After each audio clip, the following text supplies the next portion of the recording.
Hello and welcome to Get to Know Them podcast. This is a podcast in which I'm gonna talk with some of the world's highest performers in order to learn more about them. I'm your host, Cameron Shuligoy. I hope you enjoy. Okay, so who do we get to know today? Tine Lavrencic. And who is Tine Lavrencic? What do you do? Tine is, first of all, he's a father and a husband. And second, he's a coach of, say, quite a big team right now. And then he's already an amateur triathlete and who's got some goals to achieve still, but like some of them I already checked. So yeah, quite happy with that. Okay, that's great to hear. Let's start with your triathlon journey first. Tell me, how did you get into triathlon and when did you start doing triathlon? Uh, it was in 2015, I think. Yeah, 2015. It was a summer. It was like really random stuff. I went to see a cross triathlon race near my hometown, and I was talking with a friend, and he said, "You should do this. You should try this. You know how to swim." I didn't like really know how to swim, and yeah, the bike. Well, everybody knows how to ride a bike, and you're a good runner. So why don't you try? And I was like, nah, it's okay. But then I started to work as a swimming coach in our triathlon club in Ironman, and yeah, I started to swim like once or twice a week. Like I remember I did my test, 1,000-meter test in I think I swam 19 minutes, so it was like really slow. Well, really slow. It was it was the beginning, so that was like my beginning. But then yeah, I went to a sprint triathlon with the borrowed bike. I borrowed it from my brother, and then an Olympic as well. The same like maybe it was like really short period of time. I think I started in June, and then in October I already went to half Ironman. Not the smartest, but yeah, that's what I did. And it was yeah, like it was okay. The sprint was first race. I thought I would drown in the water. I just wanted to get out and quit. But then I went on a bike, and then when I come to the finish line, I was like, okay, I will try it again. Then I went to an Olympic distance, maybe 3 weeks later, and yeah, it was like I saw the longer it gets, the better it feels for me, and that's why I also applied for like for Porridge triathlon. It was and I think I did 4 hours and 47 minutes on an old course, which was I was yeah I don't know which I were, but it was normal bike, road bike, and not even a carbon bike, still borrowed, but I did good. So and that's where like I said to myself, okay, I enjoy it. I like to train the progress, like to have some structure maybe, and then we see what we get. But it was never at that time. It was never my goal to do an Ironman or something. Or like it was like my big wish was to do Ironman sub 12 hours. Okay, and you obviously came a long way from there, from these humble beginnings. Tell me, when did you first start seeing success, and what do you see as your biggest success so far? I think the success. Huh, that's a good question. Like I think the turning point. It was 17 when I did my first Ironman, and I own I bought a city bike, and I went to Italy and I did the first Ironman in 9 hours and 17 minutes. Yeah, okay, it's first Ironman. You never know what's gonna happen, and for me it was like, uh, yeah, it wasn't it was hard, but it was not as hard as I imagined it would be. At the time, I was training much more than I train now. And after that one, I think I decided I want to maybe try like something more serious stuff. And still at that time, my my wish was not not to go sub 12, of course, but it was to maybe try to come close to a professional field, and maybe even try to be professional. But then, yeah, I realized quite soon that there's like it's not that it's not gonna happen because of my performance, but I put on a scale like I would need to give way too much for the same or even less, because if you are a pro, you need a lot of money, you need sponsors, but also you have to you have to train more. You go on training camps, you go on races, and you spend much more money. You're not at home, so yeah, that was like, okay, I will not do that. But then I went for like my biggest, maybe then the second thing was when I won ITU World Championship in long distance triathlon. Well, I won my age group. Overall, I was second, but even including pros, I think I was around 20th place. So it was good performance. And yeah, I was like really happy, and like still I really love the progress, and I had the opportunity to train like with good volume, and I didn't have I always had some small injuries, but never like something like really major, at least at that time. And yeah, so then the goals were like, once you start winning, you know how it is. You want to win, and you don't want to just compete to be, 10th or something. So yeah, basically that was every time I apply for a race, I apply for a reason with a reason to get to the top three, let's say, or to win. And also when I qualify in Nice, where I qualify for Hawaii, and also there I like my goal was to go to Hawaii and to win or to be top three or something, So like the goals were then quite the same each time. Yes, that's a nice perspective. And I'm wondering, what was it like to race in the Ironman World Championships? I had the opportunity to race both, so Nice and Hawaii, and I went to Hawaii with like it was my first real injury during the preparation, um, and I was unable to run 3 weeks before the race. It was my last long run, and I feel like really bad pain here in the hip. But during the run, I was able to do it. I think it was super run. I did it like really fast run. It was 35 or 36 kilometers. I think it was, I don't know, like really, really fast pace, maybe even around 3:45, something like that for training. And the next day I couldn't walk. I couldn't stand on my leg, and I know it's something bad.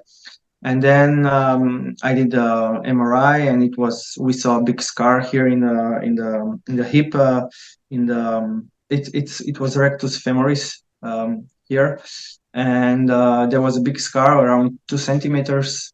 It was older one, and so it was like um, it was bad, and I knew that I will not be able to run until Hawaii proper. Then it was like that, and so my preparations for Hawaii were not good. Also, we traveled with a 8-month-old baby to Hawaii, and it was really nice. I have like lovely memories, but in terms of training, I already decide, okay, it will be what will be. The preparations were as they were. Also on the island, I was unable to run. I think I did 2 runs of few kilometers, like 3 kilometers, but like with pain. and even a day before the race, I was not sure if I will run or not. But on the other hand, it was mentally I had no pressure for this race because it was like, okay, I will try. Of course, I came to compete, and I will see what will happen. So at the end, it was like the leg. Okay, I wasn't able to walk the next 2 days after the race, but during the race, I cannot say that I ran I ran bad. Well, I didn't run bad in Hawaii. I still ran 3 hour marathon, but like the lack of preparations was the main reason why I think I was 11th in my age group, but I still did 8 hours 53 minutes in Hawaii. So that was I was like really happy with that. And in Nice, it was I had great preparation, like really, really good. I felt really, really strong. The trainings were great. The numbers were the best, and I swam like good. I don't know the time, maybe 55, 56, I don't know. And I did a really good bike in Nice because I came from the bike in fifth place, and that doesn't happen to me of like even on normal Ironmans it doesn't happen. Well, I always come in the first 10, but in World Championship it's yeah, it was great position, but I think I over pushed on the bike a bit, and I paid it on the run. I couldn't do the run I wanted. If I would, I could also maybe win, but it was a risk. I wanted to take that risk, and sometimes you lose, sometimes you win, and no regrets, of course. So, but like both races, totally different. Also the preparations and also the hype around you. It's hard to compare like both venues. Uh, like if I watch them separately, like both championships were like really great, organized, really great vibe, but you cannot compare because Kona is a small village, Nice is a big city, and you are 3 blocks away. You don't even know what's happening. That there is an Ironman in Kona, everybody knows what's happening now. Yeah, I can only imagine. And it's awesome to hear about other people's experience as somebody who will most probably never go neither to Kona or to Nice. You So never it's know. you never know, but you can imagine or can at least see in which direction the trend is going. But it's I think great to hear. if your wish, if like that's your wish or your goal, I think you will get there sooner or later. That's my perspective on my with my journey, and I say this to everybody for sure. Yeah, that's a nice perspective to have, and thank you. I also wish that it comes true, and I'm working hard to make it true, so we'll see. But when you were talking about your goals, tell me, what is the ultimate goal you have? One thing that you want to achieve in triathlon? I had some quite big goals that I already achieved. I like there was I first it was like I wanted to win the to become a world champion in ITU distance, and I did it. And then I wanted to win on an Ironman age group race. I did it that as well, and then I wanted to win complete overall Ironman race, excluding pros, of course. And I did that in Austria as well last year. But I never done like a really fast Ironman, like really fast course in terms of time. And my big goal is still to get as closer as possible to 8 hours, and or maybe even sub 8 hours. That's my like big goal, and I had that goal for this year for Hamburg. Maybe you saw it was like really fast race. I was registered, but I this was my second, like the biggest injury so far, and I was unable to run for 3 months because of shin splint. So it was like really bad. and I had to cancel it, or I postponed it to the next year. So I hope I will find enough motivation and time, because for big goals requires maybe a little bit more, bit more sacrifice and everything. So now I'm back in the process. I will do few 70.3 Ironmans this year, just to get back and to. I forgot how to suffer. I have to remember this again, and then it will be easier. Yeah, those are quite big goals, and I also wish you all the best in achieving them. I know that you're capable of it, and you said that you just have to believe in it. So I think that you're gonna do it. So good luck already. Thanks, thanks, Levin. You mentioned before that you are also a father now, and you mentioned that you went to Kona with an 8-month-old baby. Yeah. Tell me, how did your life change once you became a father? Yeah, it changed. Of course, it changed a lot. Before the baby, it was only me and Lara, and I did my own stuff, and of course, I think it depends what kind of person you are. But as soon as we get baby, I like the energy. It was just pulling me more to the family side, or to the baby side, than to a training.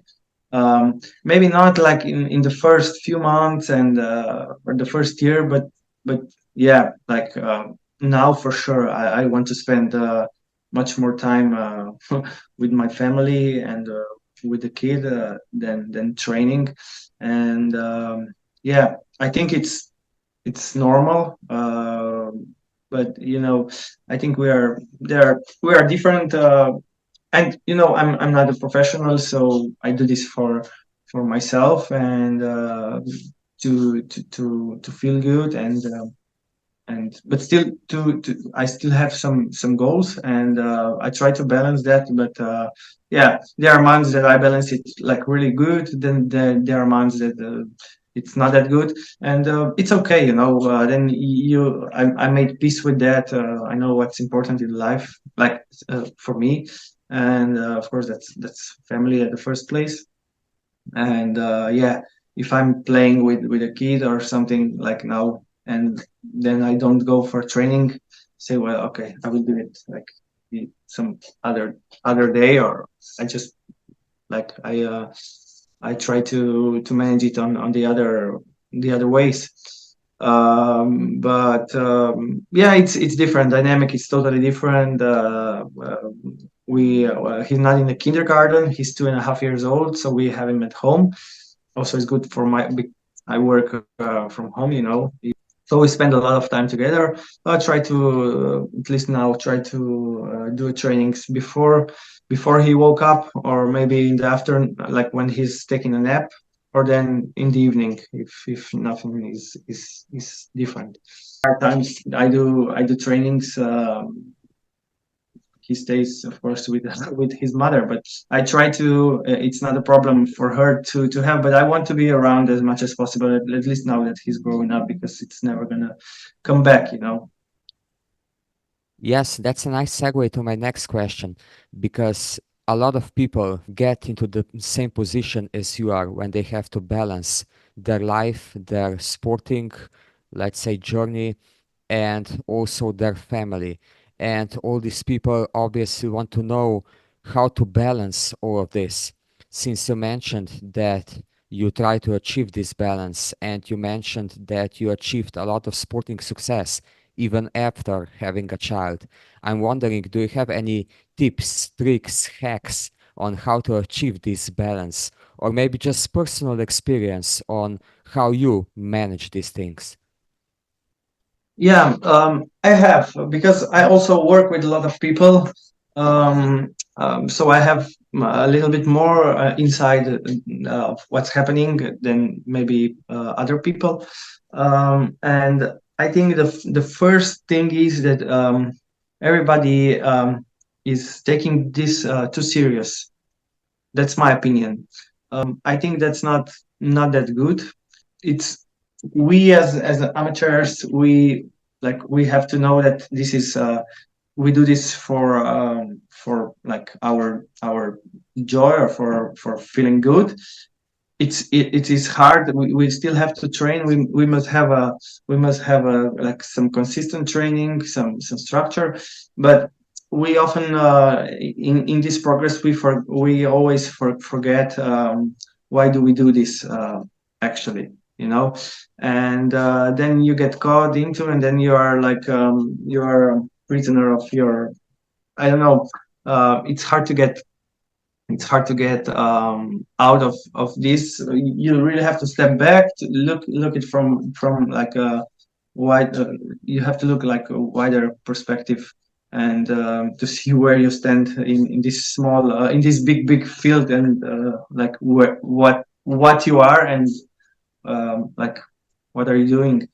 But I also have to say that before the baby, I was training a lot, you know, and those are the hours that like and years and the hours that I still have, and I can afford to train 8 9 hours per week or even less, and still like win an Ironman, you know, because I train it. I do it like really specific stuff, or like really only stuff what's important, and I have a big base from the other years. And yeah, maybe that goes to my head, but yeah, still it was not nothing was given to me as well, but maybe it's now a little bit easier. Yeah, or I can afford to do less hours maybe, but still you can train really, you can race really good with low hours. If you see my friend Lars Wickert from Germany, he's a current age group record holder with a 7:52, I think, in Hamburg, and he has a big engine. He was a rower, Olympic rower, world champion, but he's training like with really low volume. You know? So yeah. So the tips are I don't know, make the priorities, and then try to schedule everything around that. Those are some nice tips, and I hope people hear them and stick to them. But if we switch away to a bit more personal questions now, tell me, what's one thing that you wanted to do for a long time but just haven't done it yet? Uh, oh, I want to. Yeah, there's a couple of things I want to do. I've never been to Mount Triglav. They say you're not the real Slovenian if you don't go, and I've never been there. So that is one, like every year, at least 2 times per year, it comes to my mind. You've never been to Triglav, Mount Triglav. That is one thing, but otherwise, like my big wish, like in general, I don't know. I really love to travel, me and my wife. And now, like, since we still, okay, we've been to Hawaii with the little one, but we like some exotic places. And now, for sure, this wish started to, after 2.5 years, it's starting to grow more and more. So I hope we will get some vacation somewhere quite soon. Yeah. Yeah, that's nice. So we first have to get you to Triglav, and then as a reward, you're gonna get a vacation somewhere exotic, okay? Exactly. Yeah. Let's do that. Okay, perfect plan. Tell me, if you could only eat one food for the rest of your life, which one would it be? For the whole life, pasta. Okay, any special Yeah. sauce? Uh, yeah. I would like to. I hope I will still have the choice to mix it once in a while.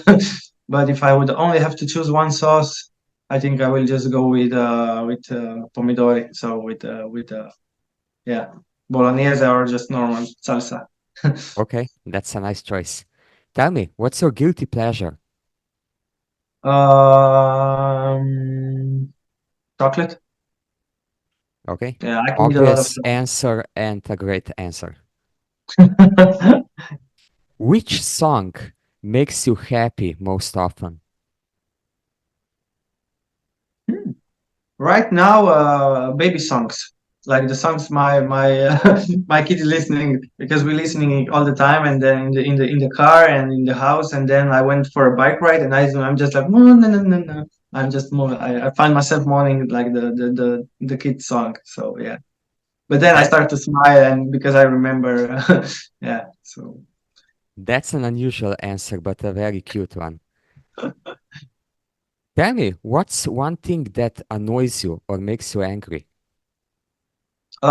slow drivers in the car, let's say the ones that drive when there is 90 speed limit, that they drive 65 or 70, and the ones where it's 50 they drive 35.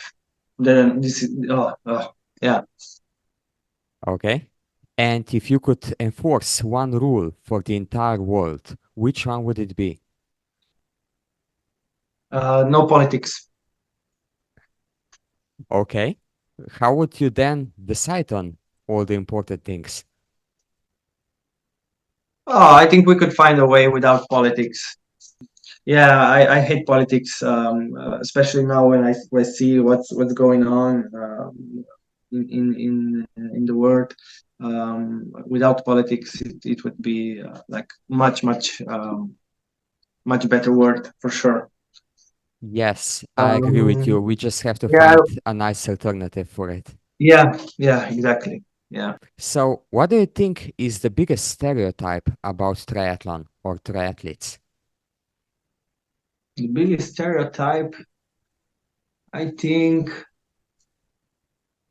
they all wake up at 5 and they are at 5:30 in the swimming pool. Um, I went back now when you gave me that question, and when I started to remembering my first year or first month, it was like, yeah, oof, you have to wake up at 5, you have to train in the morning, and it was, yeah, of course we all did that, but like that was a stereotype, and I think now, yeah, maybe it's I think like also we get more facilities and everything. Maybe we have better options. Uh, so yeah, I don't know. Maybe it's not. I don't see it like that way anymore. But we Okay. could find more stereotypes for sure. Yeah, it was like from my mind. No, that's a good answer. We can go with it. Tell me, why do you still do triathlon? I don't imagine don't doing it. Even if I won't be race oriented, I will still do like swim, bike, run for sure, because it's the way. It's I think it's who I am, and I really don't imagine not doing it, and it fulfills me on the other side. On one side, my family, on then I have work, which also like fulfill me with stuff I do, and in the triathlon, like my own stuff, and I don't need more than that. That's a nice answer, and I think this is a very nice way to steer this conversation towards the end. And at the end, I let my guest leave a question for the next guest on the show. My previous guest was Lukas Stahl. He's a professional triathlete from Germany, and he wants to know if there was a rule that you have to eat some unconventional food during an Ironman, let's say a hamburger or French fries or something, which food would you choose? I think, yeah, I will. Let's say I will go with French fries. You always need some salt, and yeah. I can imagine myself like grab a hand of French fries, and just, yeah, like maybe on the bike better than on the run, but yeah, I could eat a portion. So, 8 stations with French fries at your next Ironman, you're totally agree with it. Yeah, yeah, I do. Maybe I will not stop for a long time, but yeah, I will grab something. Okay. So, tell me, what's your question for the next guest on the show? Um, I want to know if it's possible for him to wake up and go for a training without a coffee. That's a very interesting question, and I look forward to hearing the answer.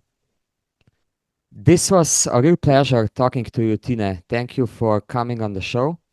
Like I said, I think you left people with a lot of great observations, tips, tricks on how to manage life, how to balance it, the sport with family. And I hope people listen to this very carefully and hopefully take something from the conversation. Tell me, if people want to learn more about you, maybe follow you, where can they find you? Uh, I think the easiest way is I think Instagram. I have a profile there, and yeah, then like more coaching oriented is my website. But yeah, otherwise it's Instagram for sure. I'm most active there. Okay, I'm gonna put the link into the show notes so people will have no trouble finding you. But like I Thank you. said, it was a pleasure talking to you, and I wish you all the best in the sport and in life in general. Thank you, Clement. It was a pleasure from my side as well talking to you.